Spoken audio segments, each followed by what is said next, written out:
Hello friends. आज हम लोग बहुत ही इम्पोर्टेंट बात करने जा रहे हैं लिव इन रिलेशनशिप और विवाह के बारे में। Marriage and live in relationship जो आजकल बहुत ज़्यादा चल रहा है, बहुत ट्रेंड में भी है मार्केट में। आप देखेंगे कि हर तरफ जो लिव इन रिलेशनशिप में रह रहा है, शादी में बहुत ज़्यादा दिक्कतें आ रही हैं। तो ये लिव इन रिलेशनशिप कैसे आ गया भारत में? क्या ऐसे ज्योतिषीय कारण रहे हैं जिसके कारण ये आ गया? और ये कब ख़त्म होगा, कैसे ख़त्म होगा और इसका क्या साइड इफ़ेक्ट्स आ रहे हैं हमारे समाज पे, इस पे हम ज्योतिष के रूप से तरफ से चर्चा करेंगे। देखिए, हमारे पास बहुत सारे लोग आते रहते हैं, माता-पिता आते रहते हैं, अभिभावक आते रहते हैं कि हमारे बच्चे का शादी नहीं हो रहा है, लड़का हो या लड़की हो, शादी नहीं हो रही है। फिर हम लोग कुंडली देखते हैं कि भई शादी का समय तो निकल गया, ठीक है? फिर हम लोग रेमेडी भी देते हैं, रेमेडी काम भी नहीं करता है बहुत बार, क्योंकि देखिए, विवाह के कई रूप हैं, ठीक है? ब्रह्म विवाह हो गया, देव विवाह हो गया, गंधर्व विवाह हो गया, पिशाच विवाह हो गया, इत्यादि बहुत सारे स्वरूप बताए गए हमारे शास्त्र में विवाह के।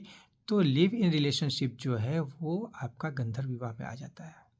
तो जब कोई लिव इन रिलेशनशिप में जाता है तो यह माना जाता है, प्रकृति यह समझती है कि इसका विवाह हो गया।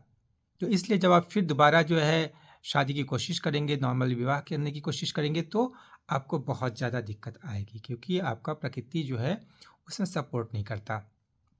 तो इसलिए जिनकी लिव इन रिलेशनशिप है वो बहुत सावधान हो जाइए।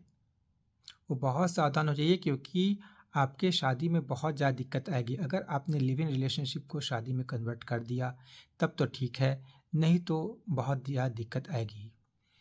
अब हम बात करते हैं कि ये भारत में आया कैसे? देखिए, लिव इन रिलेशनशिप में कौन रह रहा है? जिनकी लगभग 18 साल की उम्र हो गई है आज की डेट में, और 18 से लेकर लगभग 35 साल, 30-35 साल के लोग जो हैं वो लिव इन रिलेशनशिप में रह रहे हैं आज के समय में, ज़्यादातर लोग। तो ये एक जनरेशन होता है, ठीक है? 10 साल, 20 साल में जो है, पहले हमारे समय में बहुत बड़े-बड़े संत आए, बड़े-बड़े आज़ादी के समय में बहुत बड़ी-बड़ी आत्माएँ आई, बड़ी महान आत्माएँ आई। तो उस वक़्त लिव इन रिलेशनशिप इत्यादि का प्रचलन नहीं था, पर आज कैसे हो गया? तो अगर हम लोग पीछे जाते हैं, देखिए ज्योतिष में जो है आगे भी जाने की सुविधा है और पीछे भी जाने की सुविधा है। मतलब आप टाइम में ट्रैवल कर सकते हैं ज्योतिष में। अब 10 साल बाद में क्या होने वाला है, किसी आदमी के साथ क्या होने वाला है, किसी देश के साथ क्या होने वाला है, 10 साल, 20 साल, 100 साल पहले भी जा सकते हैं और बाद में भी जा सकते हैं कि क्यों हुआ कोई काम और क्यों होगा कोई काम। तो हम लोग बात कर रहे थे, देखिए, एक तो होता है जो ज्योतिष हम लोग करते हैं, कुंडली देखते हैं, वो नॉर्मल ज्योतिष होता है, पराशरी ज्योतिष होता है, केपी ज्योतिष होता है, लाल किताब होता है, नाड़ी ज्योतिष होता है, इत्यादि होता है। तो जब इनको ही हम जो है इंटरनेशनल एस्ट्रोलॉजी के लेवल पे लेके जाते हैं, जिससे वैश्विक ज्योतिष कहते हैं, जिसमें हमारे मेन टूल जो होते हैं वो सर्वतोभद्र चक्र होता है, ठीक है? कुर्म चक्र वगैरह होता है। तो सर्वतोभद्र चक्र के द्वारा जब आप सारा एनालिसिस करते हैं, सारा देखते हैं, तो भारत में जो है, अभी से 18 साल पीछे चल जाइए आप, तो लगभग 2005 हो गया, और उससे भी 15 साल पीछे चले जाइए तो 1990 हो गया।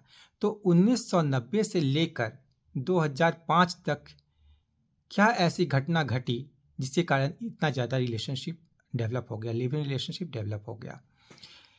तो 1990 से लेकर, है ना, 1990 से लेकर 2005 तक, या कह सकते हैं 2010 तक लगभग जो है, जो भी बच्चे पैदा हुए भारत में, ठीक है? क्योंकि भारत में जो है उस वक़्त जो नक्षत्र था उसी के हिसाब से मैक्सिमम लोग, सारे लोग जो हैं, अधिकांश लोग जो हैं अफ़ेक्टेड होने थे।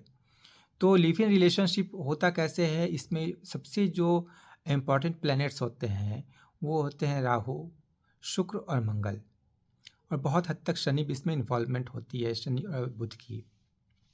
तो 1990 से लेकर 2010 तक के आसपास भारत जो है पूरी तरह से शुक्र, मंगल, राहु और शनि के कंट्रोल में रहा।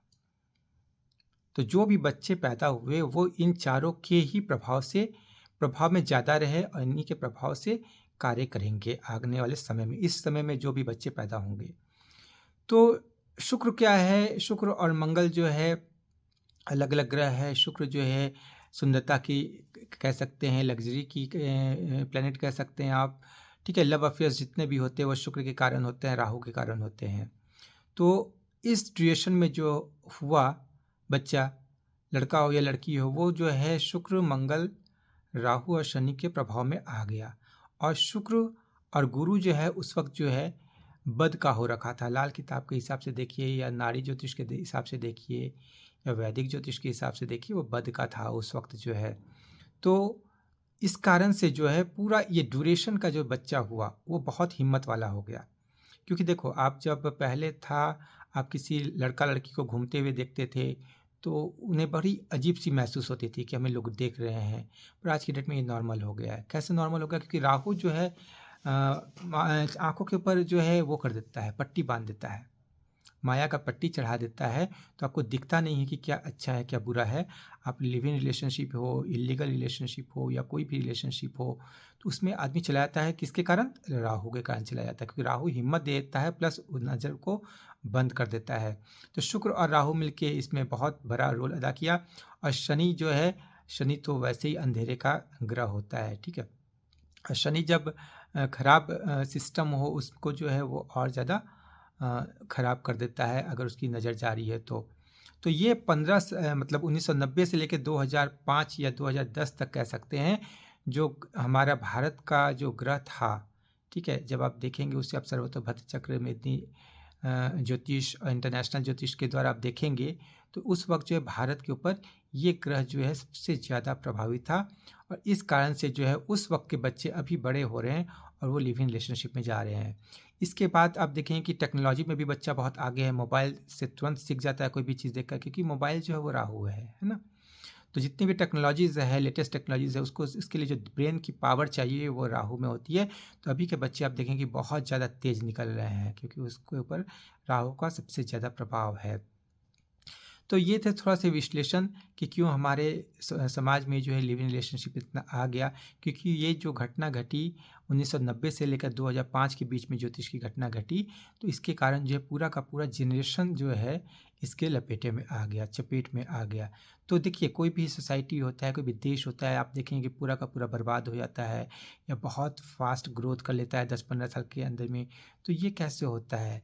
तो ये भविष्य में जाकर देखा जा सकता है ज्योतिष के द्वारा कि आने वाले 10 साल में, 20 साल में, 50 साल में कब कौन सी घटना घटने वाली है देश में।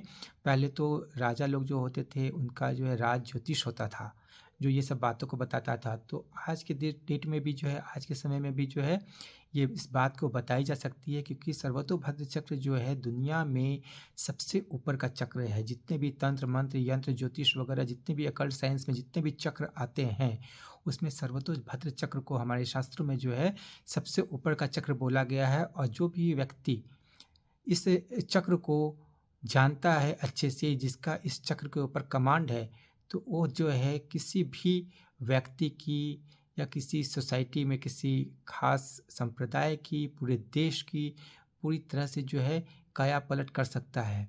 तो ये ऐसा शास्त्रों में बोला गया है। ये इस चक्र को सबसे ज़्यादा ताकतवर चक्र माना जाता है, सर्वतोभद्र चक्र को। तो इस चक्र के द्वारा जो है हम लोग भूत भविष्य वर्तमान तीनों ही जान जाते हैं। तो इसके द्वारा अगर आप देखेंगे तो बहुत ही सटीक भविष्यवाणी आती है कि कैसे जो है हमारे देश में लिव इन रिलेशनशिप का इतना ज़्यादा जो है बोलबाला हो गया, और कैसे हमारे जो युवा जो हैं इसमें इस दलदल में जो है पड़ गए। और इस कारण से जो है शादी नहीं हो पा रही है। इसलिए अगर किसी का भी लिव इन रिलेशनशिप में है तो आप वहाँ से हटिए। जो प्रॉपर शादी होता है, क्योंकि शादी जो होता है उसमें बृहस्पति की ब्लेसिंग्स होती है, गुरु का आशीर्वाद होता है, तो उससे जो है ब्रह्म विवाह बोलते हैं हम लोग, ठीक है। उस विवाह की ओर आइए जिससे कि आपका जीवन जो है सुखमय हो सके।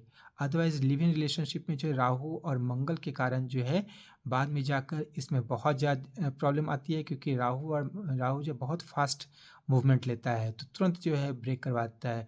2 साल 5 साल लिव इन रिलेशनशिप रहा फिर ख़त्म हो जाता है। लेकिन जब इसी शादी में जो है आपका गुरु का आशीर्वाद आ जाता है, ब्लेसिंग्स आ जाता है, तो वो ब्रह्म विवाह में परिवर्तित हो जाता है। और ये विवाह जो है सबसे ज़्यादा टिकता है, ठीक है। तो आप इस पे विचार करें। आज के युवा वर्ग इस बात पे सोचें कि उन्हें किस तरफ जाना है, ब्रह्म विवाह की तरफ जाना है या लिव इन रिलेशनशिप की तरफ जाना है। ये आपके हाथ में है। आप इससे निकलना चाहते हैं तो बहुत अच्छी बात है, क्योंकि इससे निकल जाएंगे तो आपका प्रॉपर विवाह हो सकता है। ठीक है, लिव इन रिलेशनशिप में आप रहेंगे ज़्यादा दिन तक तो उसके बाद फिर शादी में बहुत दिक्कत है, क्योंकि नेचर जो है समझ जाता है कि इसकी शादी हो गई, गंधर्व विवाह हो गई। जब एक बार विवाह हो गया तो फिर दोबारा विवाह में तो बहुत दिक्कत है ना। तो इसलिए जो है जिनकी शादी नहीं हो रही है, अगर आप लिव इन रिलेशनशिप में हैं तो बहुत ज़्यादा प्रॉब्लम है शादी होने में, आप उससे बाहर निकलिए, तभी आपकी शादी संभव है। नहीं तो आपका अगर शादी हो जाता है, लिव इन रिलेशनशिप में भी रहते हैं, तो फिर जो है आपके अलग हाउसेस एक्टिवेट हो जाएंगे, जो बाद में जाके आपको और ज़्यादा प्रॉब्लम करेंगे। तो ये था थोड़ा सा परिचर्चा हमारी लिव इन रिलेशनशिप और मैरिज के ऊपर। आशा करते हैं आप सबों को बहुत अच्छा लगा होगा, आप लोगों ने कुछ इसमें जो है सीख ली होगी, कुछ समझा होगा। और जो भी आपके आसपास इस तरह के नवयुवक हैं जो इसमें इसके दलदल में फंसते जा रहे हैं, तो उन्हें भी ये वीडियो ज़रूर से शेयर करें। हर अभिभावक इस वीडियो को देखिए, हर नवयुवक नवयुवती इस वीडियो को देखिए, जिससे कि आप इसके हिसाब से, शास्त्र के हिसाब से आगे का समय जो है कैसे बिताना है, इस पे आप विचार कर सकें और अपने जीवन को सुखमय बना सकें। बहुत बहुत शुक्रिया आप सबों का इस वीडियो को देखने के लिए। धन्यवाद, बहुत बहुत शुक्रिया, प्रणाम।